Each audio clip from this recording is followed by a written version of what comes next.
When the weekend is over, we always give you our update of the Eurovision Song Contest 2017 with a podcast scout around about all the results of last weekend. We had a lot of shows on Saturday and Sunday, a lot of new entries for the contest in Kiev. I will give the roundup now and we will talk specifically about Ukraine, Denmark and Romania today. I start with Slovenia, where Omar Naber gets another chance to represent his country at the Eurovision Song Contest. He did that in Kiev before, in 2005, and now he will get to go again 12 years later.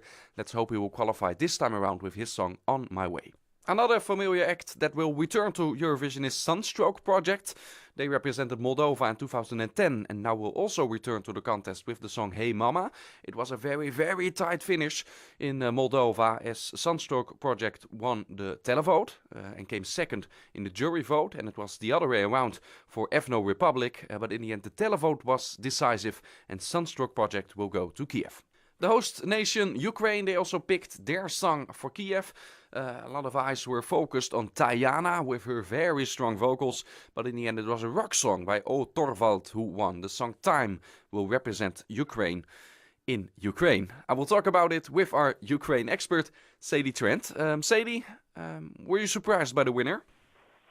Yeah, I was actually surprised with the result, considering there was two sets of ties. There was two sets of ties with 5 points, and there was a tie on 10 points. So obviously in Ukraine, the one that takes the higher position is the one with the most televotes. So unfortunately, the favourite Tajana lost out because she gained the lowest amount of televotes. So that is what gave O Torvald the advantage, because they gained the highest amount of televotes, but they weren't the overall televote winners. That was Milovin, but they didn't come close to winning it, unfortunately.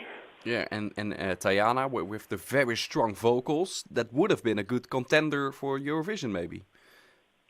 Yeah, she would have, but unfortunately, she done very well in the jury vote, but for some reason she just didn't fare well with the televoters. But there was a lot of weird voting going on in Ukraine. There was a few discrepancies, but the juries ranked another one of the Tajana's competitors, Salto Nazad, really low, and Milovin, he only got 2 points from the juries, and he came top from the televotes. So that just proves that what the jury say is not always what the public want. Was there also, we talked about that with Stefan Gorkum a couple of weeks ago, about Adal in Hungary. There was some tactical voting by the jury in there. Do you think that happened in Ukraine as well? No, I think the voting did go okay, but I'm still surprised. I'm still really surprised at how the voting turned out.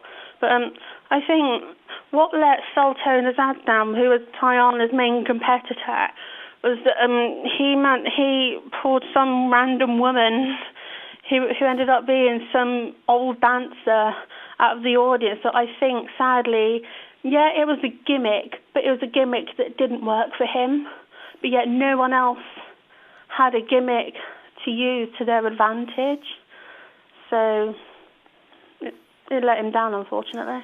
So in the end we have a rock song for Ukraine, Time, a very strong visual package in there, and it can stand out in the field of the Eurovision Song Contest in Kiev in May.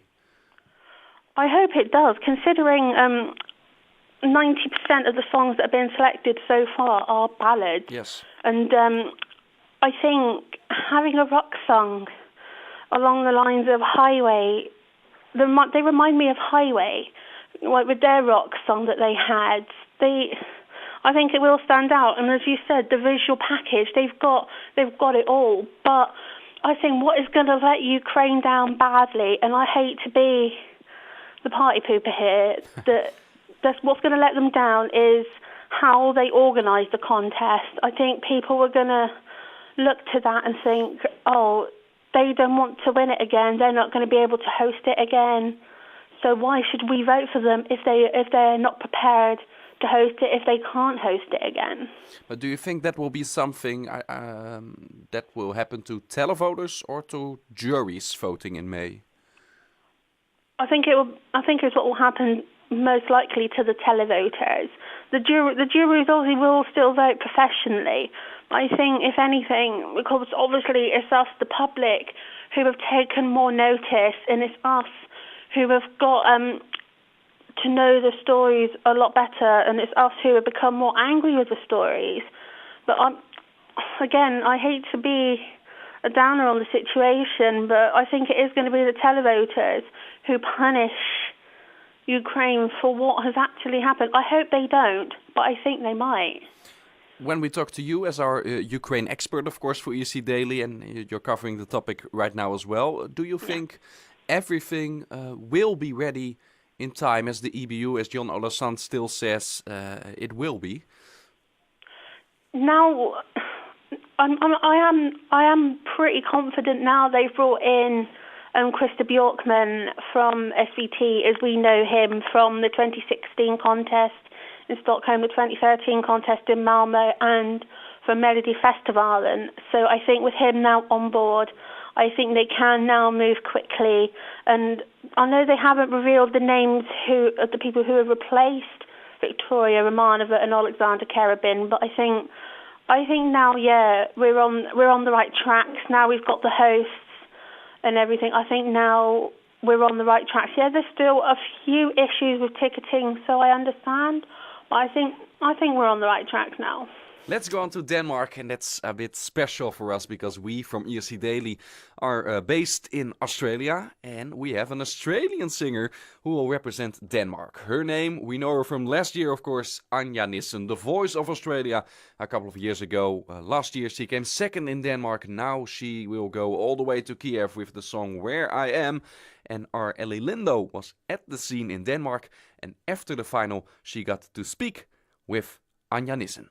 Congratulations on your win. Thank you so much. I know that this is a really big moment for you and this has been a dream of yours. So the obvious question, how does it feel? It feels incredible when you get on the other side of a dream, when you set a goal. And I've done that ever since I was little. I've set goals and to achieve them is something so indescribable because it makes you feel like you can do anything. And if you truly, if you believe in yourself and you will something to happen and you put your everything into something, it will happen, and people will support you and be with you. So it's amazing. Now, it's very obvious that you're very passionate about this, and tonight in your performance, I think you showed a lot of emotion. So how does it feel, this time around? Because I know last year you came very close, but now this year you've won it all. So can you describe a bit more about the emotions you're feeling right now? Yeah, so I think I wasn't really expecting to win because I think you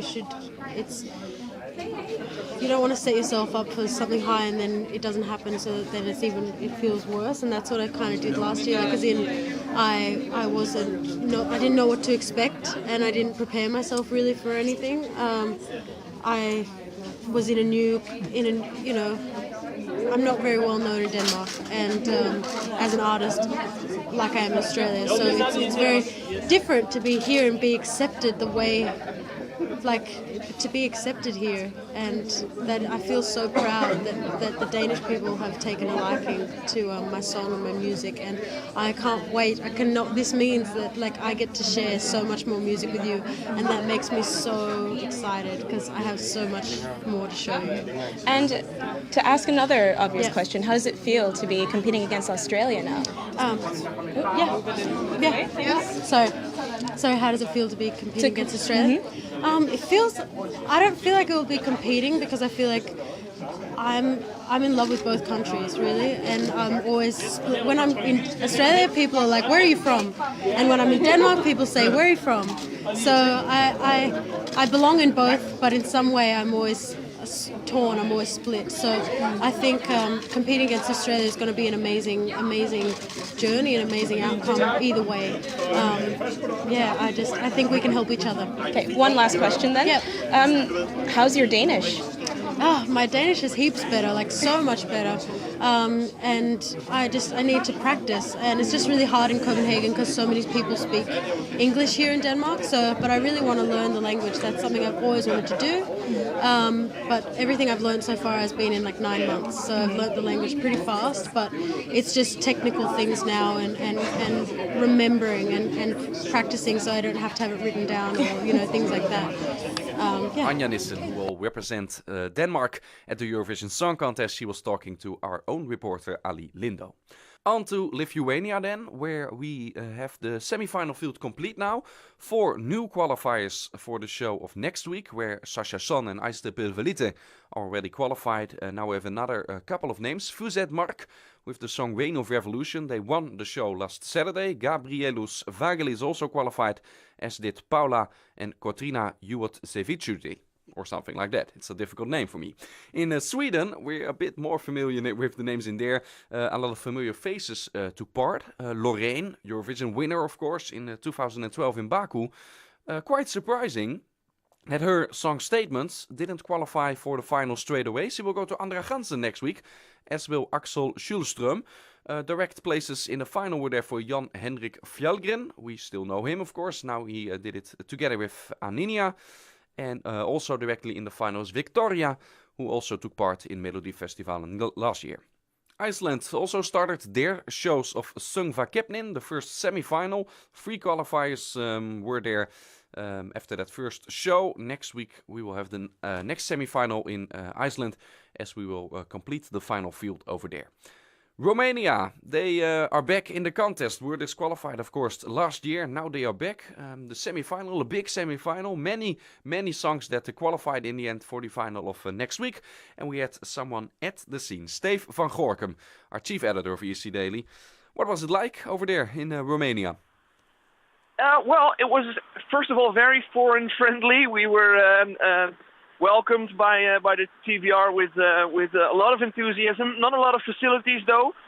There was no real press center or anything, but we were allowed to follow everything, film everything, and in that sense, it was a lot of fun working there. Which act made the best impression on you? Well, I mean, there's been a lot of talk already in the international community about the Yodel song, who won the semi-final last night with the maximum score from all the juries. I think that song would, in fact, be Romania's best shot at a good result at Eurovision, because it has the combination of being a recognizable, popular tune that could have been in American charts, the combination of rap with a female vocalist, and at the same time, it's not generic, and it's not because it has that yodel thing, and it has the hook that people will remember it by. So it has both of those qualities. And their performance last night was good as well. They interact well with each other. Of course, visually, if you transfer this to a bigger stage, still a lot of things will need to be changed. But the interaction between the two is quite good. We had Mihai in the contest as well, of course. He gave Romania a very good result in 2006. What do you think of his chances this year? He finished 3rd last night. He is one of the 3 songs that I would say are still in the running to win it. All of the jurors gave him high points, obviously, as well. He's one of the bigger names in there. But what I wonder is, and I asked him that in the interview as well, you can find it later on escdaily.com. What I wonder is, he received such a great result at Eurovision with a dance tune, staying quite close to recent traditions for Romanian pop music. If you look at Ina and stuff like that, and like Alexander Stan, he stayed close to that in his first attempt. And after that, all the time when he tried to return to Eurovision, he came up with quite melodramatic ballads. And to be honest, I find his song this year a bit mediocre. It still has a chance to win. He's famous with the Romanian audience. It's 100% televote next week, so who knows? But I don't think that would be as successful as Tornero was. Romania, of course, last year was disqualified from the contest. Can you still, you were in the country, of course, with Romanian people. What was the impact of that decision in Romania? Can you still feel that? You can. I think the enthusiasm here for the competition in general has lowered a little bit in recent years. There was, of course, a time when Romania had top results year after year, and we felt like they might come close to a winning year for them, and their luck changed. Last year, obviously, was quite a shock, and people here are maybe a bit cynical even about that as well. Like, oh yes, of course, we fucked this up as well, if you will allow me to use that word. Yeah, sure. But of course, this year they're back. They're happy about that, but they're still a bit cynical and seeing like, well, we have our selection right now, but let's see if the song actually gets to go to Kiev. What was it a nice moment that Ovidiu Antun, the guy who was to represent Romania last year in Stockholm, that he was there as well? Yes, and they gave him a big stage. They gave him everything he needed to promote his music. Well, not alongside all over Europe for 200 million viewers, but at least for the people in Romania, because they gave him. Well, it was not even an interval act. It was like a mini concert. He made 5 songs. He got a huge reception from the audience. So I think that was a nice moment for him there. Obviously, he would have traded it easily for a chance to compete at Eurovision, but that didn't happen. Okay, have a safe trip home. And to close it off, which song in Romania will win next week? I think we all know probably what you're going to say, but... Yes, it's gonna be Yodel It, and but there's besides that, Mihai and Xandra are their main competitors. So one of those 3 for sure.